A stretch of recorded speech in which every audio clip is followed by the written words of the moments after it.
거대한 고리를 가진 행성, 토성. 토성은 태양계의 6번째 행성으로 태양계 내 행성 중 2번째로 큰 크기를 가지고 있습니다.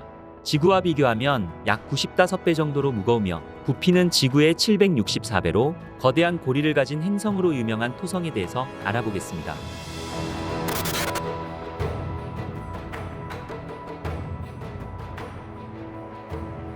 가스행성 토성. 토성은 목성과 같이 대표적인 가스행성으로 구성물질 대부분이 수소와 헬륨 등의 기체로 이루어져 있습니다. 토성은 태양계에서 유일하게 평균 밀도가 물보다도 작은 행성입니다. 토성을 물이 가득 찬 거대한 욕조 안에 넣을 수 있다면 아마 토성은 물에 둥둥 뜰 것입니다. 또한 토성에는 단단한 표면이 없습니다. 만약 토성의 표면을 걷는다면 몸이 가라앉으면서 고온과 압력에 시달릴 것입니다. 토성의 자전 주기는 10시간 33분으로 매우 빠른 자전 속도를 가지고 있습니다. 지구가 자전하는 데 24시간 정도 걸리는 데 비해 지구보다 764배나 큰 토성은 고작 10시간 정도밖에 걸리지 않으니 얼마나 빠른 것인지 알 수 있습니다. 바로 이 엄청나게 빠른 자전 속도로 인해 토성 이적도가 약간 부풀어 오르고 극지방은 평평한 모양을 지니고 있습니다. 토성의 표면 온도는 영하 섭씨 180도입니다. 토성의 온도가 낮은 이유는 태양과 너무 멀리 떨어져 있기 때문에 지구가 태양으로부터 받는 열량의 100분의 1밖에 받지 못합니다. 이 추위 때문에 토성에서는 암모니아는 물론 메탄 등이 얼어서 고체 형태로 존재하며 이러한 현상으로 인해 토성 상공 1000km 아래는 수증기와 암모니아 구름이 공존하고 있습니다. 토성의 핵은 얼음과 암석으로 구성되어 있으며 금속성 수소층인 내부 멘틀과 액체 수소층인 외부 멘틀, 그리고 수소와 헬륨으로 구성된 대기층에 둘러싸여 있습니다. 또한 토성의 핵은 단순한 암석 덩어리가 아니라 다양한 암석과 얼음이 유체 형태의 금속성 수소와 뒤섞인 진흙처럼 부드러운 혼합물로 이루어져 있습니다. 태양계에서 가장 무겁고 선명한 토성의 고리입니다. 토성의 고리는 토성의 적도면에 자리 잡고 있으며 토성을 공전하고 있습니다. 토성의 고리는 수마이크로미터에서 수미터에 이르는 아주 작은 입자들로 무수히 많이 구성되어 있습니다. 고리 입자는 거의 얼음으로 구성되어 있고 소량의 구성 성분은 암석 물질입니다. 토성의 여러 고리층은 비교적 서로 가깝지만 층 간에는 간격도 있습니다. 이 중 가장 넓은 간격은 카시니 간극이며 그 폭은 4700km에 달합니다. 토성의 아이콘이기도 한 토성의 고리는 어떻게 생겨났을까요? 토성의 고리는 1억 년에서 2억 년 전쯤 토성의 궤도를 돌던 얼음 위성 중 하나가 토성의 중력에 의해 부서지면서 형성되었습니다. 과거 과학자들은 토성의 고리가 40억 년 이상 전에 형성된 것으로 추정해왔으나 보이저 1호와 보이저 2호 그리고 카시니호가 보내온 관측 데이터는 고리의 질량이 무겁지 않았고 물얼음 상태가 비교적 깨끗하였습니다. 토성 고리의 구성물질과 성분의 생성연대가 훨씬 짧다는 것이 밝혀진 것이죠. 토성은 크게 7개의 고리를 가지고 있습니다. 7개의 고리는 발견된 순서대로 알파벳 순으로 명명되었습니다. 이 중 가장 주요한 고리는 A와 B, C고리입니다. 여기에는 밀도가 더 높고 크기도 큰 입자들이 존재합니다. D, E, G 고리는 비교적 희미하고 입자 크기도 작기 때문에 먼지고리라고도 합니다. 가장 바깥쪽에 있는 F링은 매우 조밀한 부분도 있지만 작은 입자도 많아 분류하기가 다소 어렵습니다. 토성의 고리는 수천 개의 좁은 고리로 구성되어 있으므로 정확한 수는 알 수 없습니다. 토성의 고리 너비는 지구의 약 4.5배 정도 되지만 두께는 약 10m에서 1km밖에 되지 않습니다. 이러한 토성의 고리는 계절과 시간에 따라 고리의 색깔이 달라집니다. 토성의 고리가 밝은 색을 띠는 이유는 고리의 입자가 상대적으로 거대하며 물, 얼음과 같은 반사물질로 만들어져 햇빛을 효과적으로 후방산란시키기 때문입니다. 또한 과학자들은 고리의 나이가 비교적 젊기 때문에 아직 먼지가 쌓이지 않았기 때문이라고 추측하고 있습니다. 토성도 목성처럼 내부 운동이 활발합니다. 그 예로 목성엔 대적반이 있다면 토성엔 대백반이 있는데 지름은 수천 킬로미터, 최대 풍속은 시속 1700에서 1800km로 막강한 위력을 보여줍니다. 토성 대기에서 주기적으로 발생하는 대폭풍으로 이는 목성 대적반의 80에서 100m/s보다도 5배에서 6배 빠른 것입니다. 토성의 내부의 열로 인한 대기의 대순환의 하나로 대폭풍이 발생하기 때문에 토성은 생김새와 달리 내부는 지옥일 것입니다. 토성의 대백반은 1876년 아사프홀에 의해 처음 관측된 이후 약 28년을 주기로 항상 관측되고 있습니다. 참고로 이 주기는 토성의 북반구가 태양을 바라보는 주기와 일치합니다.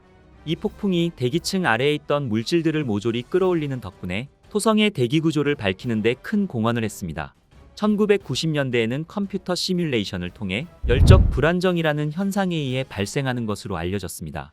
쉽게 말해 하층부의 따뜻하고 습한 공기가 급속도로 올라와 거대한 폭풍을 만드는데 이게 바로 대백반이라는 것입니다. 토성에는 용의 폭풍이라는 것도 있는데 대기 하층부에서 발생하며 대백반과는 달리 오랫동안 지속됩니다. 지구의 번개와 같은 강력한 전파가 방출되고 갑자기 밝게 달아오른 뒤 잠잠해지는 현상이 관측됩니다. 2004년에는 이 폭풍이 세계의 소형 폭풍들을 근처에 형성하기도 했는데 곧 다른 거대 폭풍에 흡수되었다고 합니다. 즉 이 폭풍이 대기 하층부의 에너지를 상층부로 전달하는 매개체일 수도 있다는 의미인 것이죠. 토성의 가장 독특한 특징 중 하나는 토성의 북극에 있는 육각형 모양의 거대 폭풍입니다. 카시니 탐사선이 약 61만 킬로미터 상공에서 촬영한 사진입니다. 폭풍의 지름은 1만 2천 킬로미터로 이 구름은 토성의 2만 5천 킬로미터 상공에 형성되었으며 지구의 허리케인처럼 수증기로 구성된 소용돌이로 알려져 왔습니다. 생성 방식이 허리케인과 비슷하다고 합니다. 그 중심에는 구름이 없거나 매우 적고 상층의 구름은 밀도가 매우 높을 것으로 추정되며 동시에 중심부의 회전 속도는 지구의 허리케인의 약 4배 속도인 시속 530km에 이릅니다. 토성의 위성. 토성의 위성은 총 83개로 목성만큼이나 많은 위성을 가지고 있습니다. 토성은 2019년 20개의 위성이 무더기로 발견되면서 태양계에서 목성 다음으로 두 번째로 많은 위성 보유 행성이 되었습니다. 토성의 위성 중 대표적인 위성인 타이탄과 엔셀라두스, 그리고 고리 주변을 함께 공전하며 고리에 간극을 주는 위성 프로메테우스까지 얼음과 바위 덩어리로 이루어진 아름답고 신비로운 토성의 위성들을 함께 보러 가시죠. 양치기 위성이라 불리는 프로메테우스. 프로메테우스는 토성 궤도를 돌며 토성의 F 고리에 아름다운 물결을 남깁니다. 지름이 102km에 불과한 프로메테우스는 14.7시간 동안 토성 궤도를 돌며 행성의 고리에 간극을 주는 위성입니다. 토성의 고리는 작은 먼지 입자로 이루어져 있는데 이러한 먼지들이 흩어지지 않고 모여있는 이유 중에 하나는 양치기 위성이라고 불리는 작은 천체들이 먼지 입자의 위치와 에너지를 조절해주기 때문입니다. 다시 말해 고리의 안쪽과 바깥쪽에서 고리와 같이 공전하며 고리를 구성하는 물질이 흩어지지 않게 하는 위성인 것입니다. 영화 스타워즈 속 제국군의 우주요새인 데스스타와 닮은 죽음의 별 미마스. 토성의 위성 중 하나인 미마스는 영국의 천문학자 윌리엄 허셜에 의해 발견되었습니다. 1789년 9월 17일 윌리엄 허셜은 그의 천문대에서 망원경으로 밤하늘을 관찰하던 중 토성 근처에서 희미한 빛의 점을 발견하였습니다. 윌리엄 허셜은 처음에 이 천체가 별이라고 생각했지만 며칠 밤에 걸쳐 천체를 계속 관찰한 결과 이 천체가 규칙적인 타원형 궤도를 그리며 토성 주위를 도는 것을 발견하였습니다. 허셜은 그리스 신화에서 이름을 따서 달의 이름을 미마스라고 지었습니다. 미마스라는 이름은 토성의 위성들의 이름을 신과 관련된 신화적 인물들의 이름을 따서 지어졌습니다. 미마스는 제우스가 이끄는 거인족과 올림피아 신들 사이의 신화적인 전투에서 그의 역할로 알려져 있습니다. 신화에 따르면 거인들은 신들에게 반란을 일으켰고 하늘에 도달하기 위해 산을 쌓음으로써 신들을 전복시키려고 했습니다. 하지만 신들은 반격했고 제우스는 마침내 거인들을 물리치고 올림포스의 통치를 보존하면서 미마스를 벼락으로 쓰러뜨렸습니다. 미마스의 지름은 약 370km에 불과한 작은 천체로 현재까지 파악된 토성의 83개 위성 중 가장 작습니다. 또한 미마스는 흥미롭고 독특한 회전 패턴을 가지고 있습니다. 미마스의 동기회전은 토성의 중력에 영향을 받습니다. 미마스에 대한 토성의 강력한 중력은 조성력을 유발하며 이는 미마스를 끌어당기는 토성의 중력과 미마스 자신의 중력 사이에 전쟁의 줄다리기 효과를 초래합니다. 시간이 지남에 따라 이러한 조성력은 미마스가 항상 토성을 향하게 하고 미마스의 같은 얼굴만 항상 토성을 향하게 하는 조성력을 갖게 합니다. 미마스는 약 22시간 37분 만에 하나의 궤도를 완성하면서 토성 주위를 공전합니다. 미마스는 토성의 중심으로부터 약 18만 5,520km의 평균 거리에서 토성을 돌고 있습니다. 미마스는 이심률이 낮은 원형 궤도를 가지고 있는데 이는 미마스의 궤도가 상대적으로 완벽한 원에 가깝다는 것을 의미합니다. 과학자들에 따르면 미마스는 대기를 가지고 있지 않습니다. 또한 미마스는 얇은 외기권을 가지고 있어 날씨나 기후 과정을 가지고 있지 않습니다. 열을 유지할 수 있는 대기의 부족으로 인해 미마스는 극도로 차가운 온도를 가지고 있습니다. 미마스의 희박한 대기와 극도로 추운 온도, 액체 물의 부족 등 생명체에게는 가혹한 환경을 만듭니다. 미마스는 주로 물 얼음으로 구성되어 있으며 작은 양의 바위와 얼음들로 구성되어 있습니다. 미마스의 내부 구조는 암석핵과 두꺼운 멘틀, 얇은 지각층으로 구분되어집니다. 규산염 광물로 구성된 작은 암석핵은 상대적으로 작으며 미마스의 전체 질량에서 차지하는 비중은 크지 않습니다. 미마스의 두꺼운 멘틀은 녹은 얼음 또는 고체 얼음층이 있을 수 있으며 암모니아 또는 메탄과 같은 다른 휘발성 얼음과 혼합된 물 얼음으로 구성되어 있습니다. 주목할 만한 점은 미마스가 중력이 낮은 작은 위성이라는 점입니다. 이는 지구나 화성과 같은 큰 천체처럼 내부 가열이나 분화 과정을 크게 겪지 않는다는 것을 의미합니다. 하지만 토성의 근접성과 토성의 고리 및 다른 위성들과의 중력적 상호작용은 미마스의 내부 구조와 지질 활동에 영향을 미치는 조석 가열을 일으킵니다. 미마스의 표면은 수많은 충돌 크레이터와 계곡, 그리고 능선으로 뒤덮여 있는 얼음 지형으로 덮여 있습니다. 미마스의 표면은 주로 적은 양의 암석과 함께 물 얼음으로 구성되어 있습니다. 미마스의 극도로 추운 온도와 대기의 부족은 수십억 년 동안 미마스의 표면 특징을 보존하게 했습니다. 미마스의 가장 눈에 띄는 특징 중 하나는 지름이 약 130km인 미마스의 3분의 1 크기의 거대한 허셜 크레이터입니다. 마치 거대한 눈동자처럼 생긴 이 크레이터는 오래전 천체와의 충돌에 의해 생긴 것으로 보여집니다. 허셜 분화구는 미마스 중심 근처에 위치하고 있으며 큰 봉우리와 계단식 벽, 주변 지형보다 몇 킬로미터 위에 솟아있는 충격 테두리를 가지고 있습니다. 허셜 분화구를 만든 충격은 미마스를 거의 산산조각 낼 정도로 강력한 것으로 보여집니다. 허셜 분화구는 달 표면의 대부분을 차지하고 있으며 이러한 특징은 달이 독특한 모습을 가지게 하여 스타워즈의 데스스타라는 별명을 안겨주었습니다. 허셜 분화구 외에도 미마스에는 표면을 가로지르는 계곡과 능선뿐만 아니라 다양한 크기의 충돌 분화구가 많이 있습니다. 이러한 특징들은 미마스가 수십억 년 동안 혜성과 소행성 그리고 다른 물체들의 폭격을 받아왔다는 것을 나타내는 것이죠. 또한 미마스의 지하 수십 킬로미터에는 거대한 바다가 존재할 가능성이 있다는 연구 결과도 나왔습니다. 미국 사우스웨스트 연구소 지구 물리학자 알리사 로든 박사가 이끄는 연구팀은 카시니오의 미마스 관측 자료를 토대로 미마스의 내부에 바다가 존재할 가능성을 제시하는 논문을 국제학술지 이카로스에 발표했습니다. 연구팀은 미마스 자전을 관측한 카시니오의 관측 결과로 달의 진동을 핵심 근거로 제시했습니다. 미마스의 미묘한 흔들림으로 인해 극축을 중심으로 6km 정도 앞뒤로 움직였는데 이러한 진동은 내부의 바다를 유지할 수 있는 지질학적 활성체에서 나타나는 현상을 뜻한다는 것이죠. 미마스의 얼음 및 지하바다의 존재는 생명체의 서식 가능성을 높이는 엄청난 발견이었습니다. 2004년부터 2017년까지 토성을 공전한 나사의 카시니 탐사선은 미마스를 근접 비행하면서 달의 표면과 구성 그리고 지질학에 대한 상세한 이미지와 데이터를 제공하였습니다. 카시니의 근접 비행을 통해 거대한 허셜 크레이터도 발견하게 되었죠. 카시니 외에도 미마스를 근접 비행한 우주선들이 있었습니다. 바로 나사의 보이저 1호와 보이저 2호입니다. 1980년과 1981년 각각 토성과 토성의 위성들을 근접 비행한 보이저 1호와 2호는 미마스의 초기 근접 이미지를 제공하였고 달의 표면과 지질에 대한 중요한 데이터도 우리에게 보내왔습니다.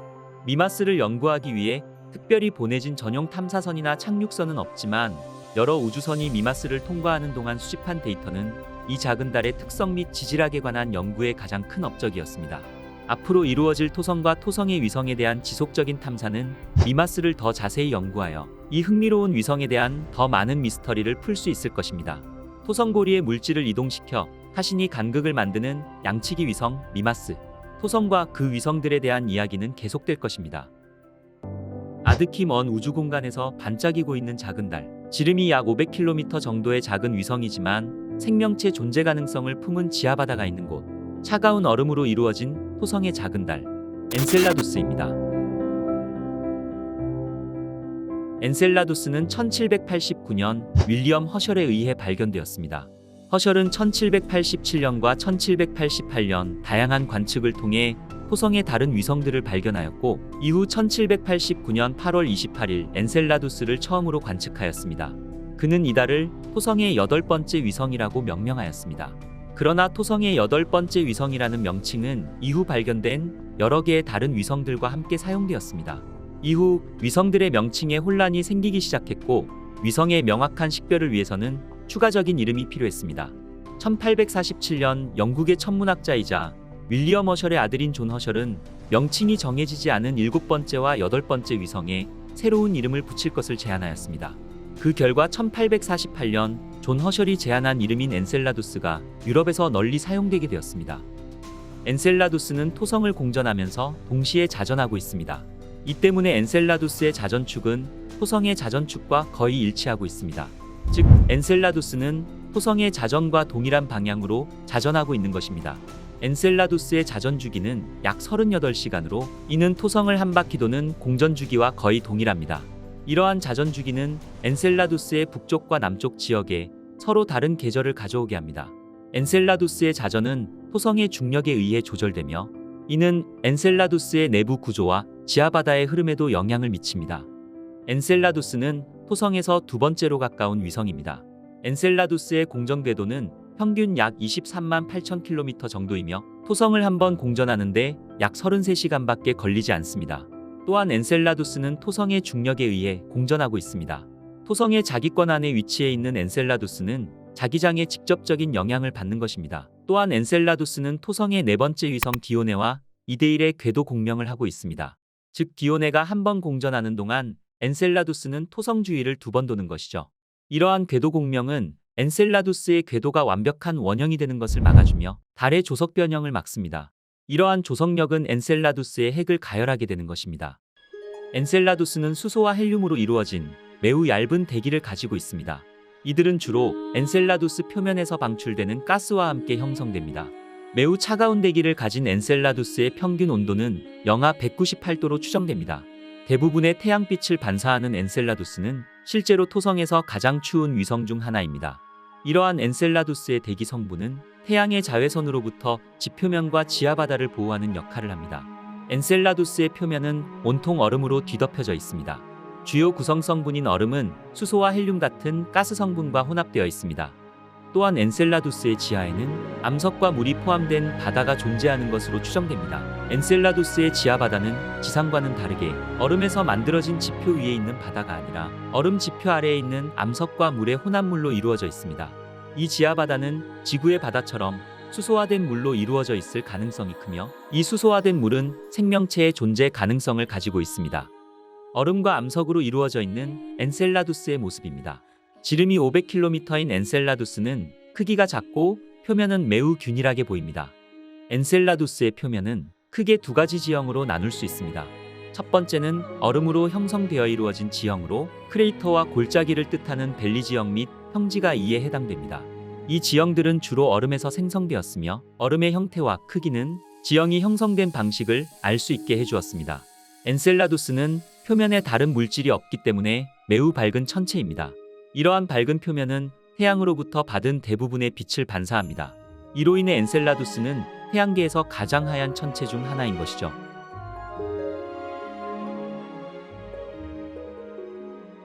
두 번째는 지하바다에서 발생하는 지형입니다.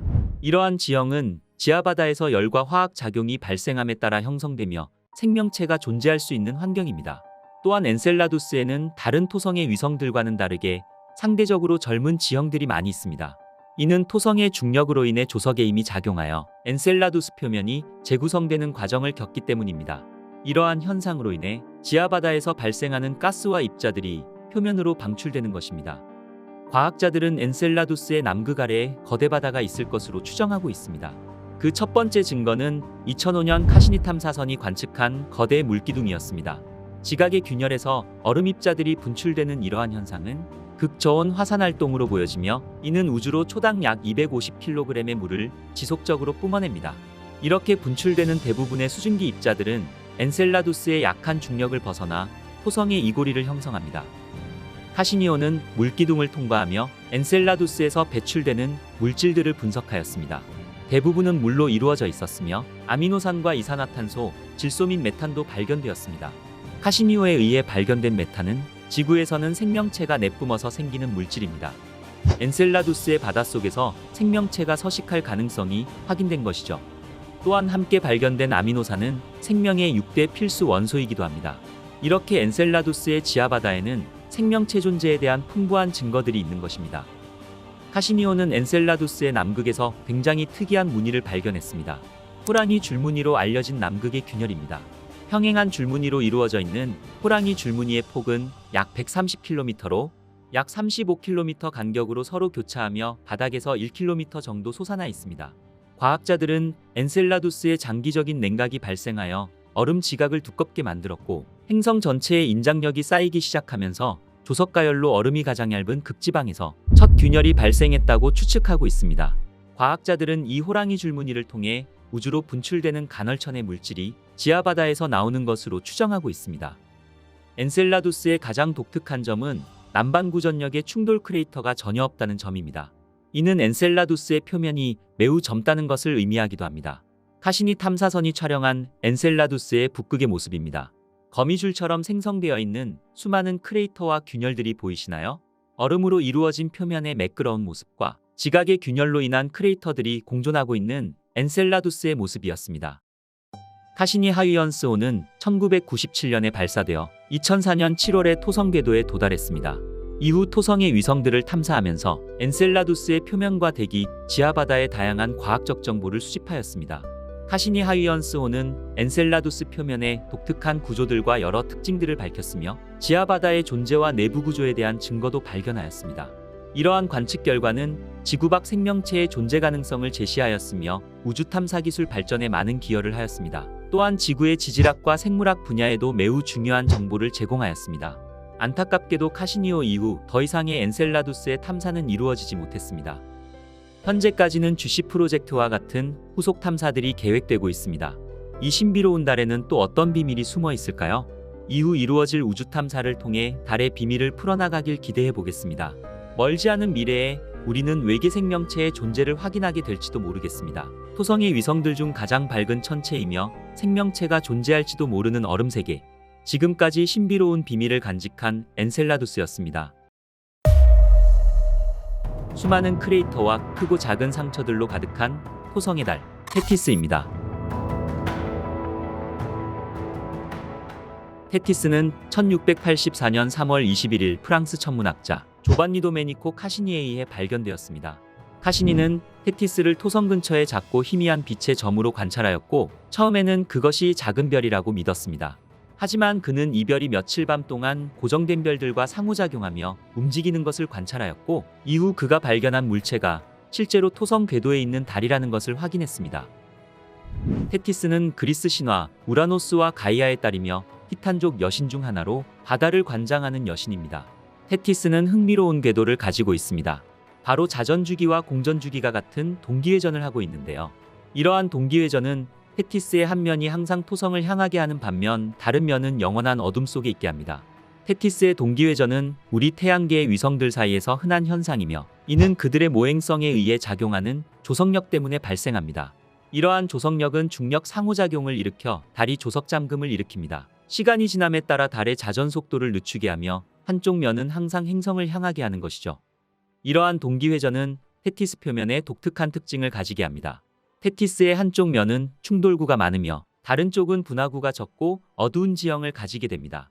테티스는 타원형 궤도를 그리며 토성 주위를 공전합니다. 토성 주위를 한 바퀴 도는 데 걸리는 시간은 약 45시간입니다. 테티스와 토성 사이의 평균 거리는 약 29만 4,700km이며 이 거리는 토성의 궤도를 따라 이동하면서 변화합니다. 또한 테티스의 궤도는 토성의 적도에 대해 약 1.12도 기울어져 있습니다. 이는 테티스의 궤도가 토성의 적도에 상대적으로 기울어져 있어서 시간이 지남에 따라 토성에서 볼 때 위치가 약간의 변화가 생깁니다. 테티스는 토성의 다른 위성들과 마찬가지로 다른 위성들과 토성 자체와도 다양한 중력적 상호작용을 받습니다. 테티스는 대기를 가지고 있지 않습니다. 대기가 거의 없는 테티스는 상대적으로 작은 크기와 낮은 중력 때문인데 이는 가스를 유지하고 대기를 만들기에는 충분하지 않습니다. 하지만 태양계 바깥쪽의 다른 많은 위성들처럼 테티스는 극도로 얇은 외기권을 가지고 있습니다. 테티스는 높은 반사율을 가지고 있습니다. 이는 엔셀라두스의 남극 분출공에서 뿜어져 나오는 작은 얼음 조각들이 토성의 이 고리를 형성하는데 토성의 이 고리에서 방출된 물질들이 테티스 표면으로 흡수되어 테티스 또한 높은 반사율을 가지게 된 것이죠. 높은 반사율과 열을 가둘 수 있는 대기를 가지고 있지 않기 때문에 테티스의 평균 온도는 영하 187도에서 영하 120 사이로 매우 춥습니다. 표면 온도는 주로 태양으로부터의 거리와 태양이 받는 햇빛의 양에 의해 결정됩니다. 테티스가 토성을 공전할 때 태양으로부터 거리는 타원 궤도로 인해 변하며 그 결과 표면의 온도 변화가 발생합니다. 테티스의 지름은 1066km로 중심 핵과 멘틀, 지각층으로 구성되어 있습니다. 중심 핵은 규산염과 철과 같은 밀도가 높은 물질로 구성되어 있으며 지름이 100km 미만으로 비교적 작은 것으로 추정됩니다. 중심핵을 둘러싸고 있는 테티스의 멘틀은 단단한 형태의 물얼음으로 구성되어 있습니다.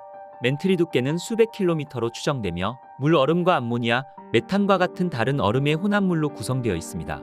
가장 바깥층인 지각은 수십 킬로미터로 상대적으로 얇으며 주로 고체 형태의 물얼음으로 구성되어 있습니다. 흥미로운 표면을 가진 테티스. 테티스는 수십억 년 동안 유성체 충돌의 결과인 다양한 크기와 모양의 충돌 크레이터로 덮여 있습니다. 멍자국처럼 보이는 동그란 거대 크레이터가 보이시나요? 천체와의 충돌로 생긴 이 크레이터는 테티스에서 가장 큰 것으로 알려진 충돌 분화구로 지름이 약 450km의 오디세우스입니다. 테티스의 지름이 1071km인 것과 비교하면 얼마나 큰 충돌 분화구인지 알 수 있습니다. 카시니 탐사선의 카메라로 촬영된 이타카 카스마의 모습입니다. 달의 표면을 가로질러 수백 킬로미터에 걸쳐 뻗어 있는 대계곡입니다. 달의 북쪽에서 시작하여 남쪽까지 표면을 가로지르고 있는 이러한 균열은 총 길이 2000km로 테티스의 4분의 3에 이르는 엄청난 규모입니다. 이러한 대역곡의 지각 활동은 표면 아래 바다를 통해 생겨난 것으로 추측하고 있습니다. 테티스 표면에는 색연필로 낙서한 것처럼 그인 빨간색 줄도 볼 수 있습니다. 이것은 카시니 탐사선이 촬영한 사진 속 데이터로 길이는 수백 킬로미터이며 혹은 1km 정도의 이 붉은색 자국은 표면 아래에서 가스가 방출되며 생긴 것으로 추측하고 있습니다. 테티스의 표면에는 눈에 띄는 얼음 절벽이 있습니다. 이는 달의 얼음 지각이 오랜 기간 내부의 힘에 의해 밀리고 당기고 부서지면서 생기는 현상으로 이는 수 킬로미터 높이에 이를 수 있는 길고 가파른 절벽입니다. 다른 지역보다 더 부드럽고 분화구가 적은 비교적 평평한 테티스의 평원입니다. 이 평원들은 비교적 젊은 것으로 보여지며 오래된 분화구들의 매움이나 달의 표면을 다시 표면화하는 다른 과정들로 인해 형성된 것으로 보여집니다. 2004년부터 2017년까지 토성 궤도를 선회한 카시니 우주탐사선은 테티스의 표면과 구성에 대한 귀중한 데이터를 우리에게 보내왔습니다. 카시니 탐사선은 충돌 크레이터와 계곡, 밝고 어두운 지형을 포함한 다양한 지질학적 특징과 테티스 표면의 상세한 이미지를 포착했습니다. 또한 테티스의 표면 성분을 분석하여 테티스가 주로 다른 물질의 흔적이 있는 물얼음으로 이루어져 있다는 것을 밝혀냈습니다. 카시니 탐사선 이외에도 테티스를 포함한 토성과 토성의 위성들을 연구한 다른 우주선들로는 1980년대에 토성을 근접 통과한 보이저 1호와 보이저 2호, 그리고 지구 궤도에서 테티스의 이미지를 포착한 허블 우주 망원경이 있습니다. 하지만 현재까지 테티스 탐사를 위해 특별히 보내진 전용 탐사선이나 착륙선은 없습니다.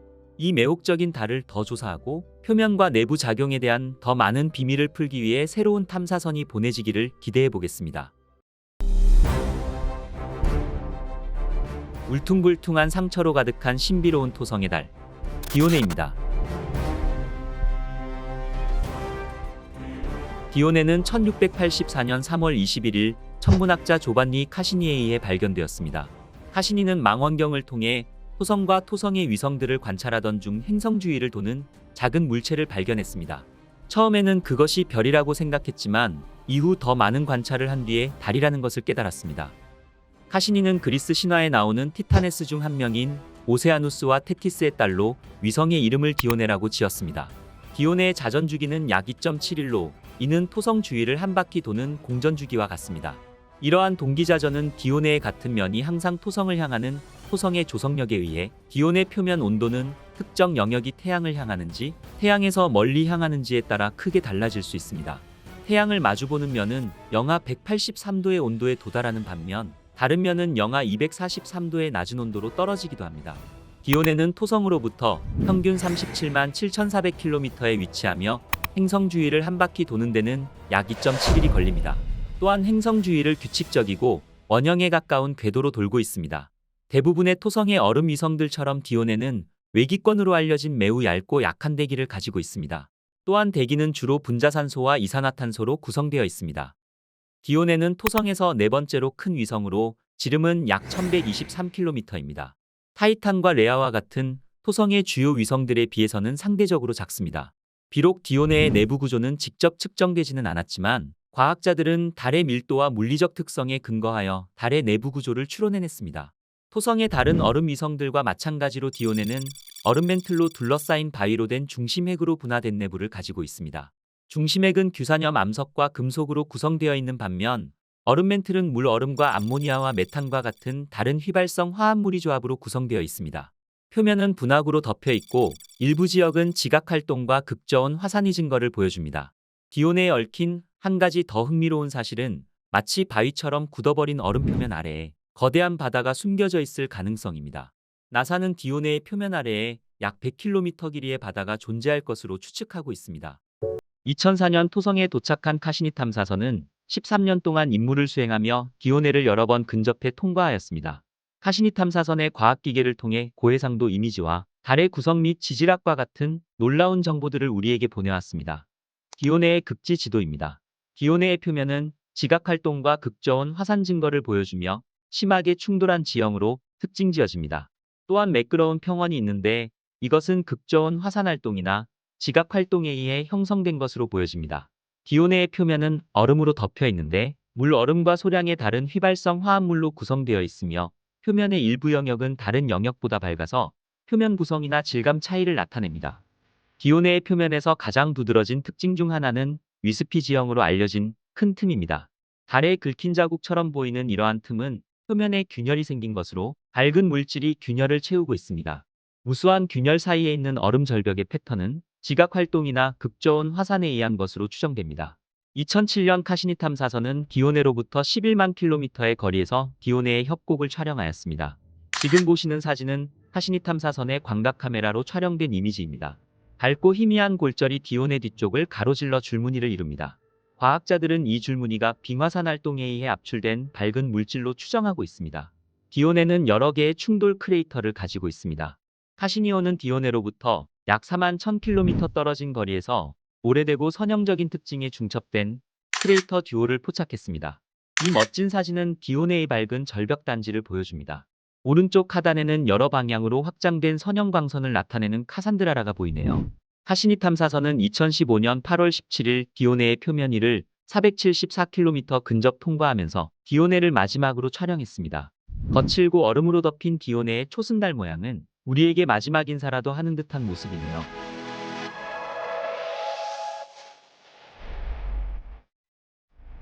이 머나먼 지구에서 이런 절묘한 사진을 볼 수 있다니 우리는 정말 운이 좋은 건지도 모르겠네요. 두꺼운 대기와 독특한 지질 구조를 가진 흥미롭고 수수께끼 같은 토성의 가장 큰 위성, 타이탄입니다. 타이탄은 1655년 3월 25일 네덜란드 천문학자 크리스티안 하유연스에 의해 발견되었습니다. 그가 직접 디자인한 망원경을 통해 밤하늘을 관찰하던 하유연스는 처음에는 별이라고 생각되는 토성 근처의 작은 물체를 발견했습니다. 하지만 며칠 밤 동안 관찰하면서 작은 물체들이 배경 별들에 상대적으로 움직이고 있다는 것을 알게 되었고, 그것은 토성 주위를 돌고 있는 달이라는 사실을 깨닫게 되었습니다. 하위언스는 그 위성을 토성의 달이라고 이름 지었지만 이후 그리스 신화의 강력한 거인들의 이름을 따서 타이탄으로 알려졌습니다. 타이탄은 수세기 동안 미스터리로 남아 있었습니다. 이는 타이탄의 두꺼운 대기로 인해 달의 연구가 어려웠기 때문입니다. 1980년 보이저 1호가 토성 옆을 지나갈 때 과학자들은 처음으로 타이탄을 가까이서 볼 수 있었습니다. 또한 2004년 토성에 도착한 카시니 탐사선은 표면에서 액체 상태의 호수와 바다를 발견하였으며 타이탄을 훨씬 더 자세히 관측하였습니다. 태양계에서 가장 매혹적인 위성, 타이탄에 대해 자세히 알아보시죠. 토성에서 가장 큰 위성이며 태양계에서 두 번째로 큰 위성, 타이탄입니다. 타이탄은 수성의 크기와 비슷하지만 훨씬 더 작은 질량을 가지고 있습니다. 지름은 약 5150km이며 지구의 달보다 약 50% 정도 크고 화성 크기의 약 80% 정도입니다. 타이탄의 질량은 지구의 약 45분의 1 정도로 목성의 위성인 가니메데 다음으로 태양계에서 두 번째로 큰 위성입니다. 타이탄의 자전 주기는 약 16일로 토성을 한 바퀴 도는 공전 주기와 같습니다. 이것은 조석 고정으로 인해 타이탄의 한쪽 면만 항상 토성을 향하고 있다는 것을 의미합니다. 타이탄의 가장 흥미로운 특징은 지구의 자전과 비슷한 축의 기울기입니다. 이 기울기는 달의 자전 속도가 느리며 1년이 길기 때문에 지구와 마찬가지로 계절이 있다는 것을 의미합니다. 이러한 타이탄의 계절 변화는 타이탄의 많은 지질학적 특징에 영향을 주고 있습니다. 앞에 말했듯이 타이탄의 공전 주기는 약 16일입니다. 타이탄의 공전이 눈에 띄는 이유는 완벽한 원형이 아닌 약간의 타원형이기 때문입니다. 이는 타이탄과 토성의 거리가 궤도에 따라 다르다는 것을 의미하며 이러한 거리의 변화는 시간이 지남에 따라 변하는 중력을 경험하게 합니다. 바로 타이탄의 표면에서 조수가 발생하게 하는 것이죠. 타이탄의 공전은 달의 내부와 토성의 중력과의 상호작용에 많은 영향을 주는 것입니다. 타이탄은 지구보다 4배 이상 두꺼운 질소가 풍부한 높은 밀도의 대기를 가지고 있습니다. 두꺼운 대기와 낮은 중력이 결합되어 우리 태양계 어디에서도 발견되지 않는 독특한 환경을 가지고 있는 것이죠. 태양계에서 유일하게 두꺼운 대기를 가진 매우 독특한 위성 타이탄은 약 98.4%의 질소와 소량의 메탄 및 기타 탄화수소로 구성되어 있습니다. 이 탄화수소들은 햇빛이 대기 상층부의 메탄 분자를 분해할 때 생성됩니다. 대기가 너무 두꺼워서 지구보다 50% 더 큰 압력을 지표면에서 생성합니다. 타이탄의 대기는 메탄과 에탄으로 구성된 구름을 포함하고 있습니다. 이 구름들은 비를 생성하는데 지구에서와 같은 비가 아닌 에탄과 액체 메탄으로 이루어진 비입니다. 이 비는 타이탄의 지표면의 수로와 호수를 생성하며 지구를 제외한 태양계에서 가장 안정적인 액체 상태를 가진 유일한 천체로 만듭니다. 또한 타이탄의 대기는 상당한 양의 유기분자를 포함하고 있습니다. 특히 메탄, 에탄과 같은 탄화수소를 포함하고 있기 때문에 오렌지색으로 보입니다. 이 유기분자들은 햇빛과 대기에 존재하는 질소와 메탄의 상호작용에 의해 생성됩니다. 햇빛이 타이탄 대기에 도달하면 질소와 메탄 분자를 분해하고 더 복잡한 유기분자로 재결합하는데 이 분자들은 결국 표면에 정착하여 오렌지색의 두꺼운 연무층을 만드는 것입니다. 이 연무는 유해한 방사선으로부터 타이탄이 표면을 보호하는 역할을 합니다. 타이탄은 약한 중력에도 불구하고 대기를 유지할 수 있게 해주는 독특한 요소들을 가지고 있습니다. 대기는 주로 질소로 구성되어 있는데 질소는 수소와 헬륨과 같은 다른 가스에 비해 상대적으로 무거운 분자입니다. 이는 질소 분자가 타이탄의 대기를 더 안정적으로 만들어 대기의 가스 분자들이 우주로 탈출할 가능성이 적다는 것을 의미하는 것이죠. 타이탄의 대기는 지속적인 광화학 과정에 의해 지속적으로 보충됩니다. 이러한 타이탄의 표면 온도는 평균 영하 섭씨 179도로 매우 춥습니다.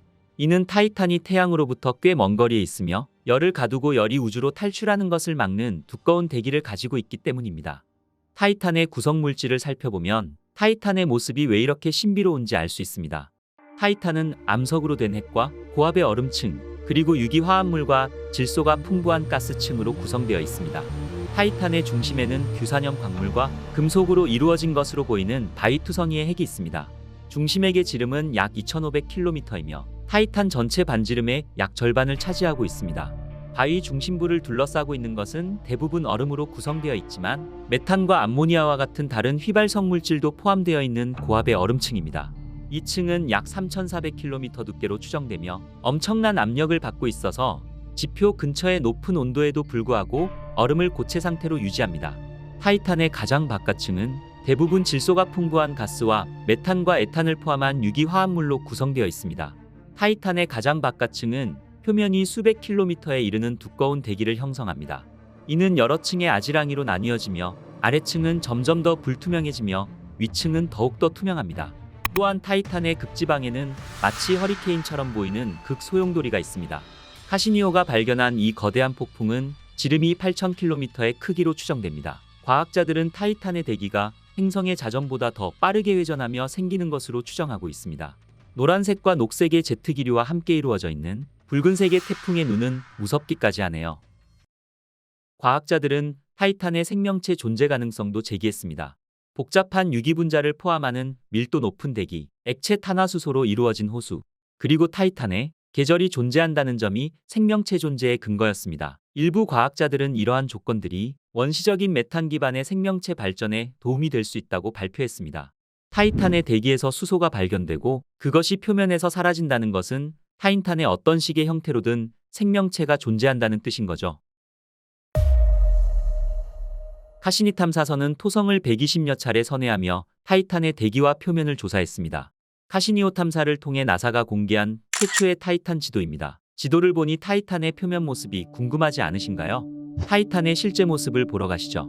카시니오는 남극 근처에서 호수를 관측했습니다. 온타리오 라쿠스라 이름 지어진 이 호수의 넓이는 15,000제곱킬로미터이며 깊이는 40cm에서 3m 사이로 추정되는 얕은 호수로 가장 깊은 곳은 7m가 조금 넘을 것으로 보여집니다. 사진 오른쪽에는 파도에 침식된 매끄러운 해안선도 보입니다. 서쪽에는 타이탄의 강과 삼각주가 있다는 첫 번째 증거를 볼 수 있었습니다. 즉, 액체 탄화수소가 더 높은 평원을 따라 호수로 흘러 삼각주의 퇴적물을 남기는 것이죠. 카시니오는 또 다른 호수, 징포라쿠스도 발견하였습니다. 카시니 탐사선이 타이탄의 옆을 지나갈 때 햇빛이 거울처럼 징포라쿠스 표면에 반사되어 관측되었습니다. 추가 관찰을 통해 카시니오는 타이탄에서 액체가 움직인다는 것도 알 수 있었습니다. 타이탄에서 발견된 두 번째로 큰 호수는 라이제어 메어입니다. 이 호수는 타이탄의 북극 지역에서 발견되었으며 12만 6,000제곱킬로미터로 엄청난 크기의 호수입니다. 이 호수의 평균 깊이는 온트리오 라쿠스보다 훨씬 깊은 50m이며 일부는 200m 이상의 깊이를 가지고 있습니다. 많은 강이 호수로 흘러드는 것을 볼 수 있으며 이 주변 지역에는 큰 섬이 있습니다. 마법의 섬이라고 불리는 이 지역의 정말 신비로운 사실은 섬처럼 보이는 바로 이 지점이 나타났다 사라지는 것을 반복한다는 것입니다. 이는 액체 메탄의 움직임으로 인한 현상으로 보여지며 또는 바닥층이 이동하거나 봄 동안 따뜻해짐에 따라 호수에 떠오르는 얼음으로 인해 생기는 현상으로 추정하고 있습니다. 40만 제곱킬로미터에 달하는 타이탄에서 가장 큰 호수 크라켄 메어입니다. 이 호수는 작은 길이로 분리된 두 개의 주요 부분으로 나뉩니다. 이는 크라켄의 목구멍이라고 불리는 지역을 기준으로 나뉘는데 이 지역은 조수간만의 차가 약 1m로 추정되며 강한 해류와 소용돌이가 있는 것으로 보여집니다. 타이탄의 표면은 1억 년 정도로 매우 젊습니다. 이는 표면이 지질학적으로 활동적임을 의미합니다. 토성과의 기조력으로 인해 달에 지각 활동이 있다는 증거도 있습니다. 그러나 재생된 표면의 주요 요인은 극저온화산일 가능성이 높습니다. 대기에서 메탄을 생성하는 것과 동일한 것으로 이는 지구 화산 활동의 마그마 분출과 같은 현상으로 타이탄의 마그마는 물과 암모니아라는 점이 다른 점입니다. 타이탄의 극저온화산 활동으로 인해 물과 암모니아가 지표면 위로 분출되어 얼어붙어 달의 표면을 재생하는 것입니다. 물과 암모니아로 이루어진 혼합물은 지구의 용암보다 낮은 점성으로 인해 지구의 용암에 비해 훨씬 더 멀리 흐릅니다. 따라서 산이 더 평평하며 지구의 화산보다 높이가 낮게 형성되는 것입니다. 소트라파테라입니다. 소트라파테라 주변 지역에는 높이 차이가 큰 산맥과 계곡, 바위, 기둥 등이 존재하며 메탄가스의 분출이 관측되었습니다. 이는 지하에서 활동하는 마그마나 메탄가스가 지표면으로 분출되어 지표면 환경을 변화시키는 것으로 추정됩니다. 타이탄의 용암이 물과 다른 광물의 혼합이라는 사실은 표면이 지저분한 얼음으로 이루어졌음을 의미합니다. 타이탄의 가장 높은 산은 로키 산맥처럼 산등성이 벨트 형태를 하고 있습니다. 이 능선 벨트는 극저온 화산으로 보여집니다. 타이탄에서 가장 큰 산은 미트림 몬테입니다. 미트림 몬테로 알려진 타이탄의 삼중주 산등성이는 흐릿한 토성의 위성에서 가장 높은 봉우리가 있는 곳입니다. 매우 특이한 점은 메탄 눈으로 덮여있는 산이라는 점입니다.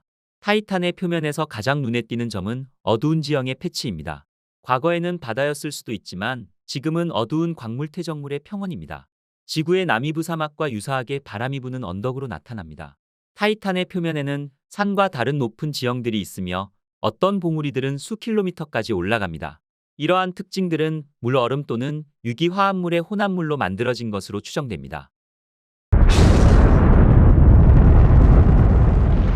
1997년 발사된 카시니 하위언스. 나사와 유럽 우주국에 의해 개발된 카시니 하위언스 탐사선은 타이탄의 대기와 표면을 연구하기 위해 특별히 설계되었습니다. 7년간의 여행 끝에 2004년 토성 궤도에 진입했습니다. 2004년 12월 25일 하위언스 탐사선은 카시니 우주선에서 풀려나 타이탄 표면을 향해 하강하기 시작했습니다. 하강하는 동안 하위언스 탐사선은 귀중한 데이터를 다시 토성을 공전하고 있는 카시니 탐사선으로 전송했고 카시니 우주선은 그 데이터를 지구로 보내왔습니다. 하위언스 탐사선의 과학 장비들은 온도와 압력, 그리고 풍속뿐만 아니라 타이탄 대기의 구성과 밀도도 측정하였으며 타이탄의 독특한 표면의 이미지들을 포착했습니다. 또한 복잡하고 역동적인 대기와 지질학적으로 활동하는 표면을 포함한 타이탄에 대한 풍부한 정보를 우리에게 보내왔습니다. 이로 인해 과학자들은 타이탄의 표면의 액체 탄화수소의 존재를 밝혀냈고 이는 달의 생명체가 존재할 가능성에 대한 추측을 이끌어냈습니다. 그리고 타이탄의 두꺼운 대기를 통과하면서 하위연스 탐사선의 과학 장비를 통해 타이탄 대기의 소리도 녹음하였습니다. 그럼 잠시 타이탄의 소리를 들어볼까요?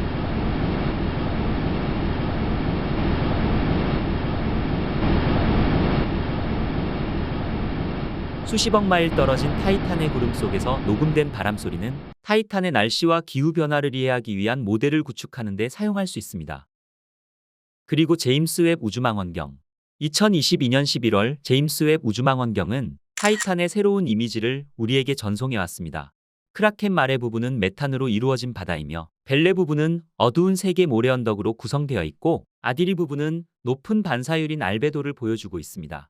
위 연구를 이끈 코너 닉슨 박사와 연구팀은 북반구의 밝은 점이 큰 구름이라는 점을 밝혀냈고 두 번째 구름도 존재함을 알아냈습니다. 특히 이 구름은 태양 빛에 의해서 표면이 따뜻해지는 늦여름 동안 북반구 중부에서 쉽게 형성된 것으로 보여지고 있습니다. 이는 타이탄의 계절과 날씨 패턴을 확인시켜주는 결과로 타이탄의 대기 환경과 생명체의 존재 가능성에 대한 중요한 발견이었습니다. 이후 이루어질 탐사 계획으로는 드론 탐사선 프로젝트입니다. 달의 거주 가능성과 생명의 징후를 찾는 것에 초점을 맞춘 드래곤플라이 프로젝트. 2027년 발사되어 2035년 타이탄에 도착할 예정인 드래곤플라이 프로젝트는 약 3년에 걸쳐 탐사 임무를 진행할 계획입니다. 또한 미국 항공우주국 나사는 향후 20년 안에 타이탄으로 로봇 잠수함을 보내는 프로젝트를 추진하고 있습니다. 타이탄의 바다에 로봇 잠수함을 보내 타이탄의 해양과 대기를 연구하는 프로젝트를 진행하는 것이죠. 로봇 잠수함 계획이 공식 승인을 받으면 나사는 2030년대 중반 토성에 탐사선을 발사할 예정입니다. 실제 토성 궤도에 도착하는 시간은 2030년대 말이나 2040년대 초반이 될 것으로 예상하고 있습니다. 현재 로봇 잠수함 계획에는 2개의 로봇이 발사될 예정입니다. 하나는 길이 6m의 로봇 잠수함이고 또 다른 하나는 타이탄 터틀이라고 불리는 자율로봇입니다. 우주과학과 인공지능의 발달로 새롭게 들려올 타이탄에 대한 놀라운 정보들이 정말 기대가 됩니다. 앞으로 더욱 발전된 우주과학 기술로 인해 매혹적인 타이탄과 광활한 우주에 대한 많은 이야기를 들을 수 있기를 바라봅니다. 스펀지 모양의 기괴한 달, 히페리온입니다. 1848년 천문학자 윌리엄 크렌치 본드는 그의 아들 조지 필립 본드와 함께 히페리온을 발견하였습니다. 히페리온이라는 이름은 그리스 신화의 우라노스와 가이아의 아들이며 크로노스의 형제이자 태아의 남편인 히페리온이라는 이름에서 유래되었습니다. 히페리온은 매우 특이하고 예측할 수 없는 자전 궤도를 가지고 있습니다. 대부분의 위성들처럼 고정된 축을 중심으로 꾸준히 회전하는 대신 히페리온은 토성 주위 궤도에서 혼란스럽게 굴러갑니다. 이는 달의 밀도가 낮고 중력장이 약해 안정적인 모양을 유지하기 어렵기 때문입니다. 히페리온의 자전은 토성의 중력과 다른 위성들의 영향을 받습니다. 이러한 조석 굴곡 현상으로 인해 히페리온의 모양은 궤도를 이동하면서 약간씩 변하며 시간이 지남에 따라 회전축이 예측할 수 없게 변하게 됩니다. 이로 인해 히페리온의 자전 주기는 약 13일에서 16일까지 매우 다양합니다. 예측할 수 없는 회전에도 불구하고 히페리온은 깊은 분화구와 날카로운 능선, 그리고 얼음으로 뒤덮인 평원을 포함한 독특한 표면을 가지고 있습니다. 이러한 특징들은 토성계의 다른 물체들의 충돌뿐만 아니라 달 자체의 무질서한 자전에 의해 형성되었다고 보여집니다. 이러한 히페리온의 독특한 회전은 천문학자들과 우주를 좋아하시는 분들의 관심을 한 번에 사로잡을 수 있는 매혹적인 현상 중 하나인 것입니다. 히페리온은 타원형으로 공전하고 있으며 기울어진 궤도를 가지고 있습니다. 또한 토성계 다른 위성들로 인해 궤도와 속도가 모두 변화하는 등 매우 불규칙한 궤도를 가지고 있습니다. 히페리온의 토성으로부터의 평균 거리는 약 150만 킬로미터이지만 궤도는 최소 약 140만 킬로미터에서 최대 약 160만 킬로미터까지 매우 다양합니다. 이 타원형 궤도는 완성되는 데 약 21일 정도 걸립니다. 타원형 외에도 궤도의 특이한 점은 히페리온이 토성의 적도에 비해 약 27도 기울어져 있다는 점입니다. 이는 달이 토성 주위를 도는 경로가 토성 고리의 평면과 다른 위성들의 궤도에 상대적으로 기울어져 있다는 것을 의미합니다. 히페리온의 궤도는 토성계의 다른 위성들과의 상호작용으로 인해 더욱 복잡하며 이는 속도와 궤도의 변화를 일으킬 수 있습니다. 히페리온의 회전에 더 큰 영향을 미치는 것은 타이탄과 공명한다는 사실입니다.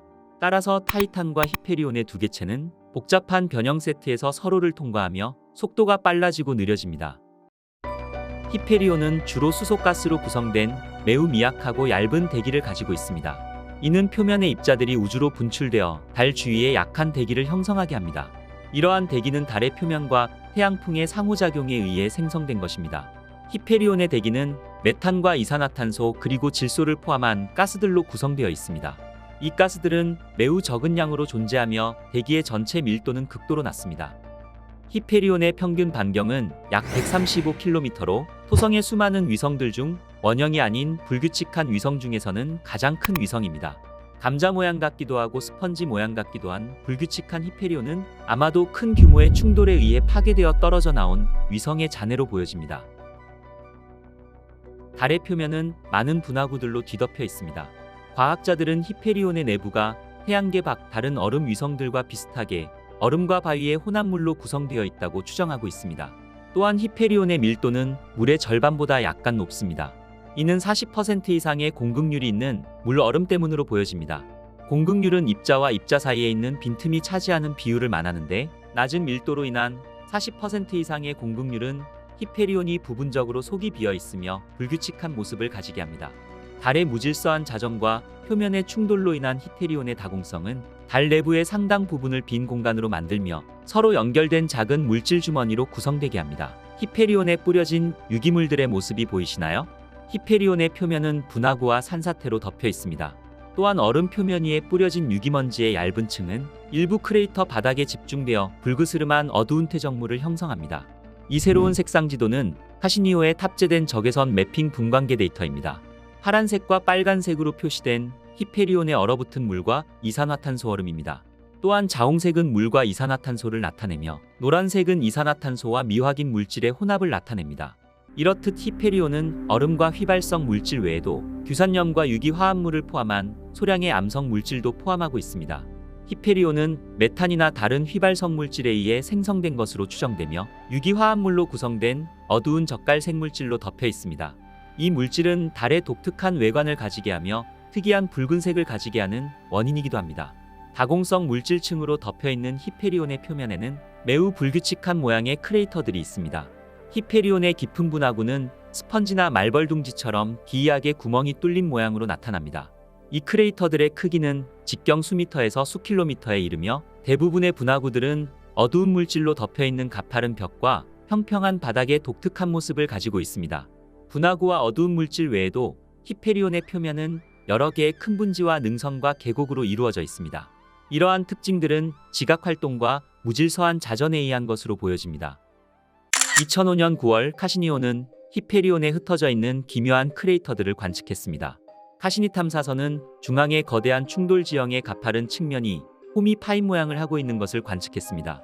카시니오는 히페리온 상공 18,000km 고도에서 몇 개의 작은 분화구가 포함된 멜이라는 이름의 큰 분화구를 관측했습니다. 이 거대한 분화구 가장자리에는 수많은 얼음노두가 있으며 바닥은 산사태 잔해와 어두운 물질로 가득 차 있습니다. 분화구의 벽은 울퉁불퉁한 가장자리 주변보다 경사진 측면이 눈에 띄게 더 부드럽습니다. 카시니오는 영겁의 충격으로 만들어진 풍경들을 가로질러 어두운 바닥의 분화구를 고해상도 이미지로 보여주었습니다. 히페리온의 특이한 분화구의 모습입니다. 5개의 선명한 이미지로 구성되어 있는 이 사진은 2005년 9월 26일 카시니오가 히페리온을 근접 비행하는 동안 찍은 사진입니다. 1981년 보이저 2호가 촬영한 모습과 2005년 카시니오가 촬영한 히페리온의 모습입니다. 히페리온의 과거와 현재의 모습을 이렇게 한 번에 보니 지금까지 발전해온 우주기술에 감사한 마음이 듭니다. 카시니오는 히페리온을 여러 번 관측하면서 달의 매우 특이한 모습들을 포착했습니다. 많은 크레이터들이 생성된 표면, 다공성 텍스처, 유기화합물로 이루어진 독특한 젓갈색, 불규칙한 감자 모양의 달, 그리고 휘발성 물질로 구성되어진 모습들이었습니다. 카시니오는 히페리온과 토성계에 대한 풍부한 자료를 우리에게 제공하였고, 과학자들이 이 매혹적인 위성을 연구하는 데 엄청난 도움을 주었습니다. 토성은 태양계 행성 중 목성 다음으로 큰 행성입니다. 특히 토성의 고리는 다른 행성에서는 볼 수 없는 압도적인 존재감과 아름다움을 선사하죠.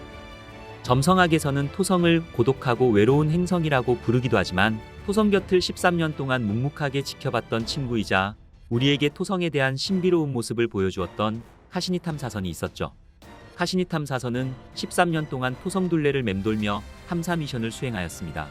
오늘의 우주의 발견은 찬란했던 카시니 탐사선의 장대한 토성 미션과 카시니 하위언스 탐사선이 발견한 위대한 유산들에 대해서 살펴보겠습니다.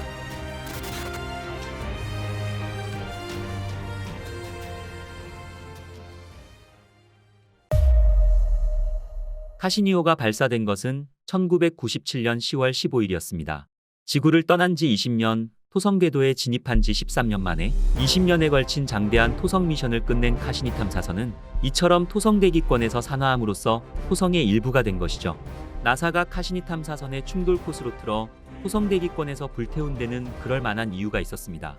만약 연료가 떨어진 카시니 탐사선을 토성 궤도에 방치해둔다면 차후 언제 어디로 추락할지 알 수 없는 일이었죠. 그리고 카시니 탐사선에 혹시라도 묻어있을지도 모를 지구 미생물이나 원자력 전지의 플루토늄 방사성 물질 등이 토성계를 오염시킬 가능성이 있었기 때문이었습니다. 스쿨버스 크기의 무게 5.8톤의 카시니 탐사선은 토성 대기 속에서 유성처럼 불타면서 산화하는 데 걸리는 시간은 고작 1분이 채 걸리지 않았습니다. 그리고 카시니 탐사선의 최후가 지구에 알려진 것은 그로부터 83분 뒤였죠. 이것은 카시니 탐사선이 불타면서 마지막으로 보낸 전파 신호가 토성에서 지구까지 16억 킬로미터를 빛의 속도로 달려오는 데에만 83분이나 걸렸다는 것이었습니다. 카시니 하위연스호의 탐사 결과 토성의 위성 엔셀라두스의 지하바다와 타이탄의 메탄바다가 펼쳐져 있다는 것이 발견되어 나사의 우주생물학자들은 토성 위성들의 생태계 보호를 위해 카시니 탐사선을 토성 대기권에서 불태웠던 것이었습니다. 카시니호가 지구를 떠날 때의 이름은 카시니 하위언스였습니다. 나사의 카시니 궤도선과 유럽 우주국 ESA의 하위언스 탐사선으로 두 개의 탐사선이 하나로 이루어져 있었죠.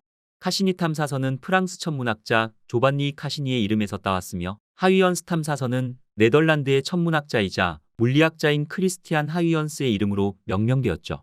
이 두 사람 모두 토성 관측에 큰 업적을 남긴 과학자이기에 탐사선의 이름으로 헌정된 것이었습니다. 카시니 하위언스는 무려 18가지 탐사 장비들이 탑재되었습니다. 그중 12개는 카시니호에 그리고 6개는 하위언스 탐사선에 실렸죠.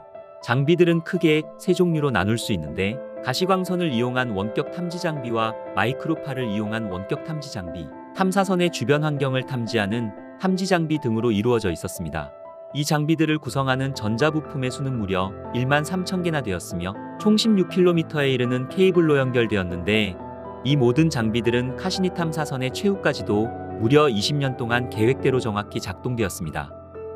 그중 가시광선과 자외선 및 적외선 촬영이 가능한 이미징 사이언스 서브 시스템을 갖춘 카시니호의 주 카메라는 토성의 고리와 위성들의 놀랍고도 아름다운 세계를 우리들에게 생생하게 보여주었습니다.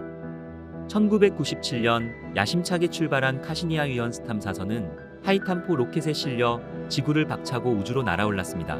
하지만 그 당시 최고 성능의 로켓으로 쏘아 올려도 토성까지 일직선으로 가기에는 역부족이었습니다. 문제는 로켓의 힘이었죠. 태양의 엄청난 중력의 힘이 뒤쪽에서 끊임없이 우주선을 끌어당기기 때문에 인류가 가진 자원과 로켓의 추진력만으로는 태양 중력을 뿌리치고 나아갈 수 있는 한계가 목성 정도까지가 고작이었습니다. 하지만 물리학자들에게는 비장의 카드가 있었죠. 바로 행성 간의 중력을 사용하는 중력도움이었습니다. 카시니 하위언스 탐사선은 토성까지 가기 위해 세 개의 행성인 금성과 지구, 목성들에게 중력도움을 받았습니다. 카시니호가 7년 만에 토성에 도착할 수 있었던 것은 바로 이들의 중력도움이 결정적이었죠. 중력도움은 스윙바이 또는 플라이바이라고도 합니다. 한마디로 행성 궤도를 근접 통과하여 행성의 중력을 슬쩍 훔쳐 공짜 가속을 얻는 기법인 것이죠. 행성 입장에서 본다면 우주선의 엉덩이를 걷어차서 가속시키는 셈으로 이론상으로는 행성 궤도 속도의 2배에 이르는 속도까지 얻을 수 있다고 합니다. 지구 궤도 속도가 초속 30km로 여기서 초속 60km까지 중력 도움을 받을 수 있으니 중력 도움이란 엄청난 노다지인 것입니다. 카시니 하위언스는 지구를 출발해 금성을 2번 근접 비행하여 중력 도움을 받은 후 이어 지구 궤도를 지나면서 또 중력 도움으로 초속 5.5km의 추진력을 얻어 목성으로 날아갔습니다. 그리고 다시 목성의 중력 도움으로 초속 6.7km까지 가속한 후 발사된 지 6년 8개월여 만인 2004년 7월 토성 궤도에 진입했죠. 총 비행 거리는 지구와 토성 거리의 2.5배에 달하는 34억 킬로미터였습니다. 카시니호는 토성 주위를 공전하는 탐사선으로는 최초이며 토성을 방문한 우주선으로는 네 번째 탐사선이었죠. 그리고 카시니오가 목성에 들렸을 때 의미 있는 과학적 실험을 하나 했는데 바로 아인슈타인의 일반 상대성 이론을 검증한 것이었습니다. 거대 질량체는 주변 시공간을 왜곡시켜 전자기파인 빛의 경로를 휘게 한다는 것이 아인슈타인이 주장한 내용입니다. 카시니오가 태양 근처를 지나는 전파를 쏘아 지구로 보낸 결과 다른 경로로 보낸 전파보다 지연되는 것을 확인한 것이었죠. 이것은 일반 상대성 이론의 예측 값과는 오차 범위가 5만 분의 1 이내로 맞아떨어지는 값이었습니다. 이 검증에서도 역시 아인슈타인은 승리를 거둔 것이죠. 13년 동안 토성 주위를 맴돌면서 카시니 미션에서 가장 감동적인 대목은 미션 초장에 있었던 하위언스 탐사체의 타이탄 착륙이었습니다. 타이탄은 목성의 가니메데 다음으로 태양계에서 두 번째로 큰 위성일 뿐 아니라 가장 복잡하고 신비로운 천체이기도 합니다. 1655년 크리스티안 하위언스가 처음 발견한 타이탄은 태양계 위성으로는 유일하게 대기를 가지고 있다는 점이 특징입니다. 그것도 지구의 1.5배나 진한 대기를 가지고 있죠. 질소가 주성분이고 메탄도 섞여 있는 두꺼운 오렌지색 대기는 타이탄을 완전히 둘러싸서 내부를 들여다볼 수 없게 만들었습니다. 350km로 지구의 반도 안 되는 위성에 이렇게 두터운 대기가 존재한다는 것이 수수께끼 같은 현상이었습니다. 2004년 12월 25일 본체에서 분리된 하위언스는 3개의 낙하산을 펼친 채 타이탄 대기권으로 위험천만한 하강을 시작했습니다. 타이탄의 고층 대기권에서 강풍에 시달리기도 했지만 마침내 2005년 1월 14일 타이탄 표면에 착륙하였죠. 이것은 태양계의 외부 천체에 최초로 성공한 연착륙이었습니다.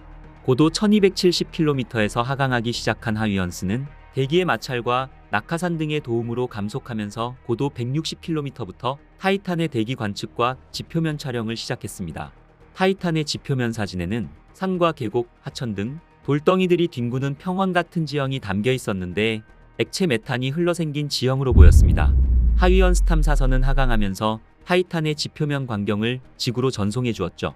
배터리가 방전되기까지 2시간 반 동안 350컷의 이미지와 타이탄 대기 성분 데이터를 하위언스는 카시니 탐사선으로 보냈으며 카시니오는 이것을 다시 지구로 보내준 것이었습니다.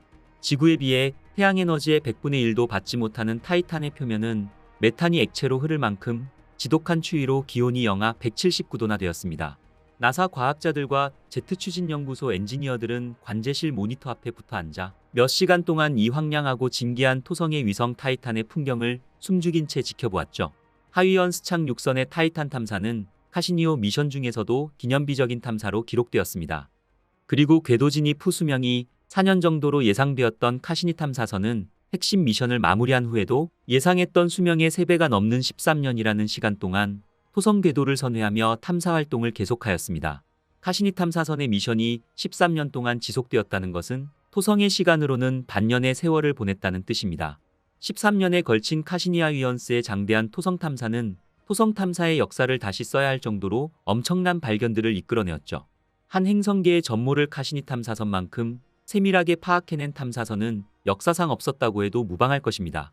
1980년과 1981년 보이저 1, 2호가 토성에 근접 비행한 후 최초로 토성에 도착한 탐사선인 카시니오는 거대 가세행성인 토성의 생성과 조성, 자기장과 중력장, 그리고 여러 위성들에 대한 양질의 데이터를 수집하여 지구로 전송함으로써 과학자들로 하여금 이를 토대로 수천 건에 이르는 과학적 논문이 발표되는 성과를 보여주었습니다. 카시니 탐사선은 토성 궤도를 돌면서 토성 구름의 상층부에 발생하는 폭풍과 기묘한 띠 모양의 토성 대기, 구름에 가려진 토성 표면을 탐사하였으며 무려 10개가 넘는 토성의 위성들을 비롯해 토성 지름의 8배나 되는 토성고리의 구조와 성분들을 세밀하게 관측했습니다. 카시니오가 들여다본 토성계는 한마디로 놀라운 세계였습니다. 2004년 카시니오가 토성에 도착한 이래 인류는 최초로 토성의 계절 변화를 볼 수 있었죠. 또한 토성을 두르고 있는 장대한 고리들이 무수한 얼음 알갱이들로 이루어져 있으며 이들이 토성과 상호 중력으로 인해 충돌과 합체를 반복하면서 고리들을 유지하고 있다는 사실도 밝혀낸 것이었습니다. 카시니 탐사선은 또한 간헐천에 물줄기가 솟구치는 엔셀라두스의 상공을 알면서 그 얼음지각 아래 거대 바다가 숨어 있다는 것을 발견하는 쾌거를 올리기도 하였죠. 지구 이외 천체에서 발견된 바다로는 목성의 위성 유로파에 이어 두 번째였습니다. 타이탄과 엔셀라두스의 이 같은 상황은 카시니 탐사선을 보내지 않았다면 결코 알 수 없는 것이었죠. 과학자들 사이에서는 어쩌면 이 두 위성에 생명체가 서식하고 있을지 모른다는 예측이 조심스럽게 나오게 되는 계기가 된 것이었습니다. 발사 이후 20년 동안 무려 79억 킬로미터를 여행하며 토성계를 누비던 카시니 탐사선에게도 이윽고 최후의 순간이 찾아왔습니다. 2017년 카시니 탐사선의 연료가 바닥을 보이며 더 이상의 연장 근무는 불가능하게 되었던 것이었습니다. 마지막으로 카시니 탐사선에게 주어진 미션은 그랜드 피날레로 불리는 엄청난 미션이었습니다. 이것은 토성의 가장 안쪽 고리와 토성 대기층 사이의 틈새를 무려 22차례 뛰어드는 대담한 미션이었죠. 이곳은 고리와 토성 사이의 너비가 고작 2400km 공간으로 지금까지 어떤 우주선도 지나간 적 없는 미지의 영역이었습니다. 첫 번째 다이빙은 2017년 4월 27일 성공적으로 끝났습니다. 이때 카시니 탐사선은 토성과 토성고리 사이의 좁은 공간을 뚫고 들어가 토성 대기권 3000km까지 접근하면서 토성의 생생한 민얼굴을 지구로 전송해 주었습니다.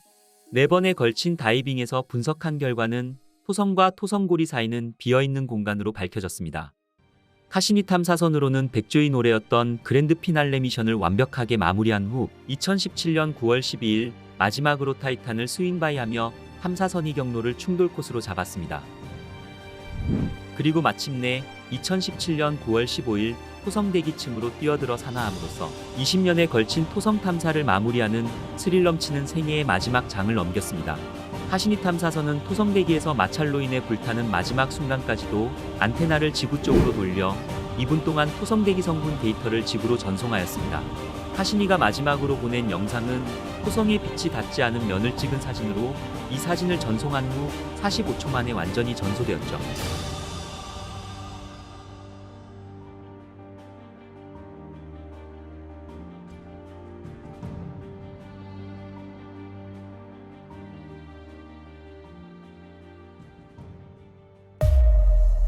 (20년이라는) 시간 동안 인류의 야심찬 우주 탐사를 수행했던 카시니 하이언스 탐사선이 보내온 데이터 양은 100GB급 USB 메모리 6개 분량인 635GB입니다. 이 자료들을 통해 현재까지 발표된 논문만도 무려 3,948건에 달하며 카시니 탐사선이 토성대기에 진입하면서 실시간으로 보낸 자료는 앞으로도 태양계와 토성계의 생성 등에 대해 더욱 활발한 연구들이 이루어질 것입니다. 무엇보다 카시니 탐사선의 최대 성과는 아마도 태양계를 바라보는 인류의 시각을 크게 바꾸어 놓았다는 데 있을 것입니다. 카시니 탐사 이전 태양계에 대한 인류의 관념이 흐릿한 흑백 초상화였다면 카시니 탐사 이후 태양계는 매력적이고 현실감 넘치는 세상으로 바꾸어 놓았으니깐 말이죠. 더욱 흥미로운 사실은 우리로부터 15억 킬로미터나 떨어진 그곳에서도 생명이 존재할 수 있다는 가능성을 보여줌으로써 어쩌면 우리의 기원과 얽혀 있을지도 모른다는 생각에 우리를 끊임없이 우주 속으로 안내하는 힘이 되고 있는 것입니다. 오늘의 우주의 발견은 카시니 하이언스 탐사선의 대담하고 장대한 토성 탐사 미션에 대해서 알아보았습니다. 저는 또 더욱 재미있는 우주 이야기를 가지고 다시 찾아뵙겠습니다. 구독과 좋아요 한 번씩만 눌러주시고요. 끝까지 시청해 주셔서 감사합니다.